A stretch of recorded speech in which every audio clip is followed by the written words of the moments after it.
Assalamu alaikum warahmatullahi wabarakatuh. Sheikh, before you is the zonal commander, Zone F of the National Drug Law Enforcement Agency. Zone F comprises Kaduna and Katsina states. He is in person of Sule Muhammadu, FSI. But as a way of introduction, the introduction is going to be self-made. So I would like to hand over to the zonal commander for the introduction proper. Okay, so sitting very close to the zonal commander is the deputy zonal commander, Zone F, in person of Commander of Narcotics, Abubakar Aliyu. So next to the deputy zonal commander is Kabiru Usman. Kabiru Usman is the OC, Strike Force 2 of the Kaduna State Command of the National Drug Law Enforcement Agency, sir.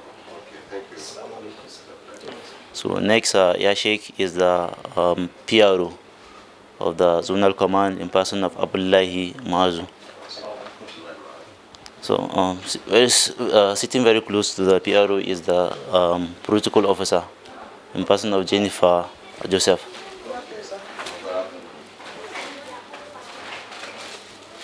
And the next is Asma'u Ngulle. Asma'u Ngulle is the admin officer of the Zonal Command. So my own self is Shaib Yusuf Umale, part of the entourage, sir. So at this point, I would like to hand over to the zonal commander to state the purpose of the visit. Sir, the zonal commander, sir.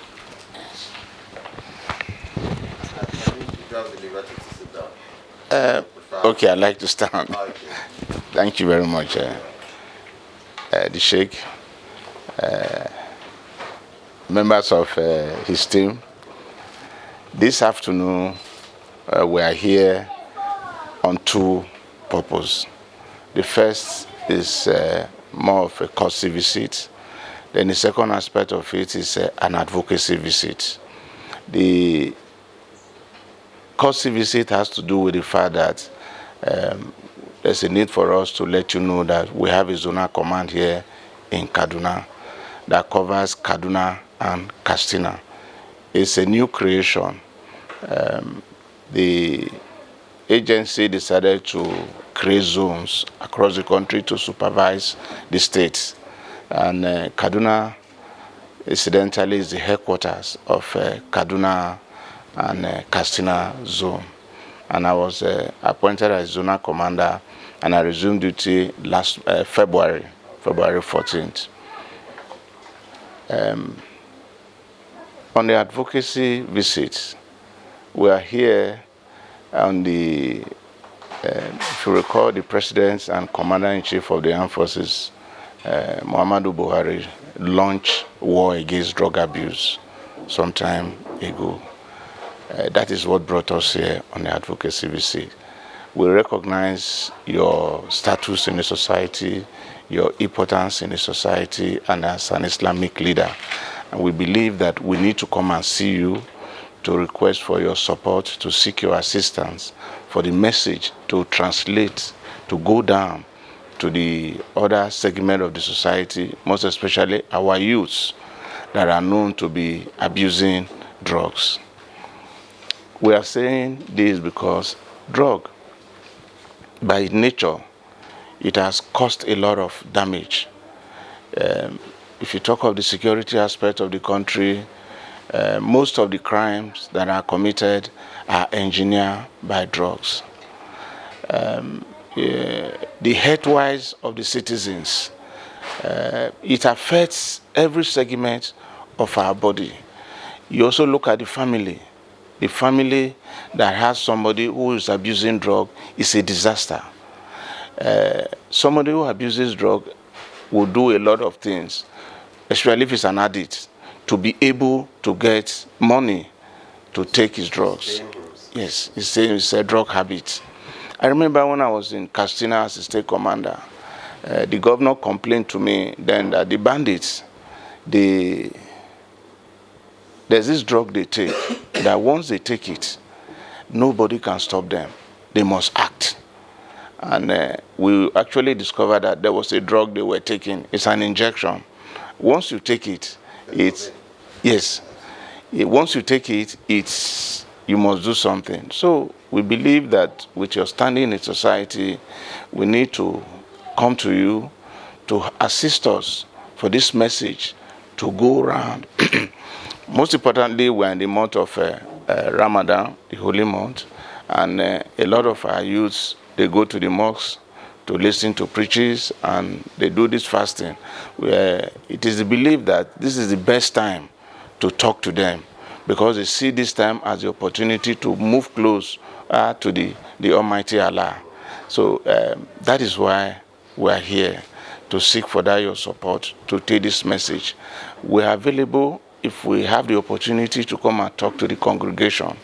We will be very glad to come, and we also would like to appeal, even if we are not there, if some of the imams during their sermon, they can preach against the issue of drug abuse, because the youths are there, and we need them to take this message into their, for them to take this message very seriously, and see whether this opportunity of the month of Ramadan will give them an opportunity to have a rethink of abusing drugs. Drugs is something that is dangerous, something that is harmful. If I may say this, the cannabis, Igbo, it has about 4,000, if not more, of toxic chemicals. Anytime somebody inhales it, is inhaling at least 4,000 chemicals. And these chemicals are known to have caused a lot of damage to the liver, the kidney. I remember when I was in Bauchi, a young man came for his youth service that was abusing drug. But the young man did not go back. He died because the drug has destroyed his liver. We had to take him back. Or is it somebody who came for a rehabilitation, was in a rehabilitation center? When we give him bread, he will go into the toilet and defecate and use the defecation as butter. This story is... Yes, we witness it. So you see, a lot of damages are being done by the youth to themselves without knowing the consequences. And so we believe, as somebody of influence, you'll be able to give us first maybe a platform, or you use your platform to help us talk to the imams to preach this message. Because some of these youths, they don't even know the damage this thing does to their body. These are the two reasons why we are here this afternoon. I must say we are very grateful. We appreciate this opportunity. For me, I've always seen you in the newspaper and the television. Okay. This is the first time I'm seeing you in physically. Okay. And I think it's something I will forever remember and forever cherish. And I want to thank you for giving me this opportunity to meet with you. Thank you very much. Yes, at this point in time, when we come visiting a prominent person like you, we seek your indulgence to decorate you with the wider badge. Okay. Use the opportunity to give you the NDLA. Okay, NDLA. Is it quarterly or what? Yes. Okay. Yes, sir. Thank you very much. Thank you very much. Thank you very much. It's a pleasure for me. So, I'm really glad for this visit, for this courtesy and advocacy visit. And you came in the right time, when usually our youth are concentrating on sermons because of the fasting period.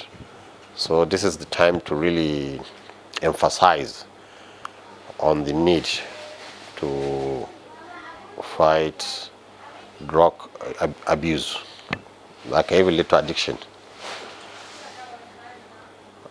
So I'm very happy for this visit, and I'm also thanking you for taking the bull by the horn. This kind of visit is very important, and it should go around to all the influential people so that they can also give their quota. Fighting drugs, I know, is something very difficult. Sometimes what you do is,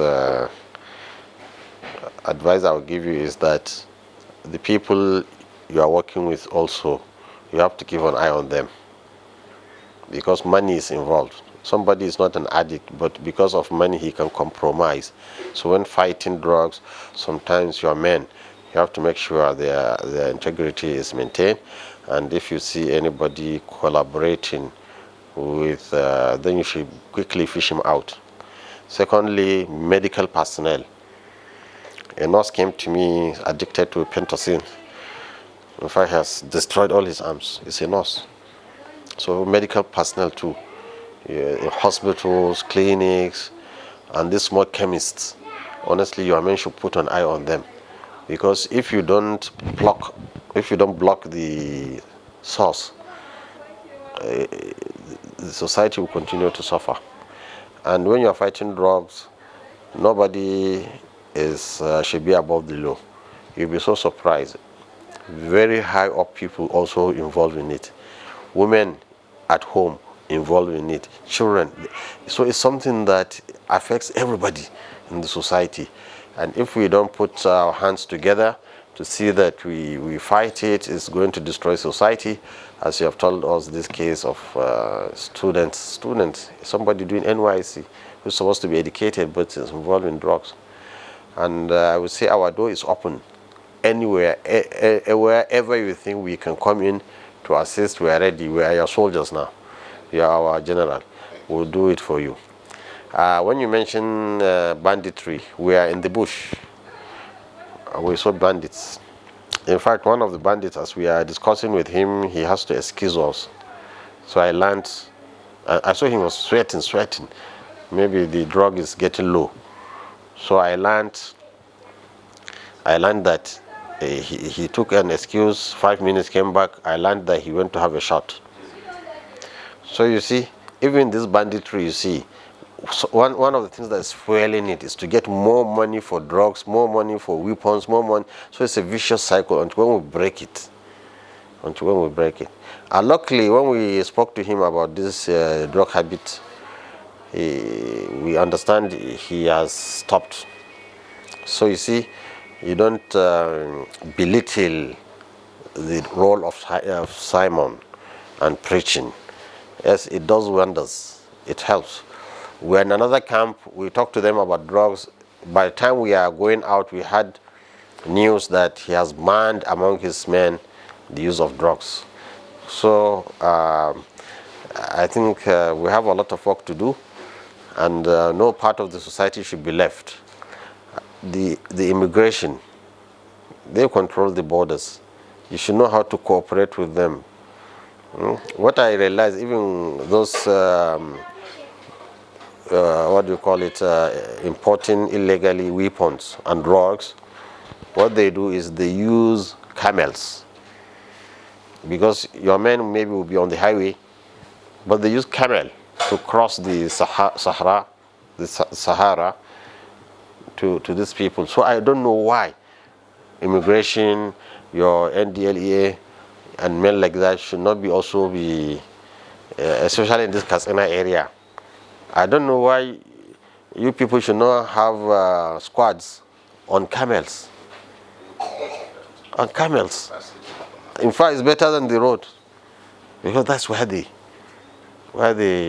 and I think you are armed too. So you should battle with them. And also, unfortunately, very high-ranking officials in government too. Some of them are on drugs, and they aid this transportation. The soldiers, the police. We have to look inwards and outside. With that, inshallah, we can overcome this problem. Thank you very much for this visit. I'm very happy. And if anything, it shows me you people are ready now to do work. Thank you very much. Alhamdulillah.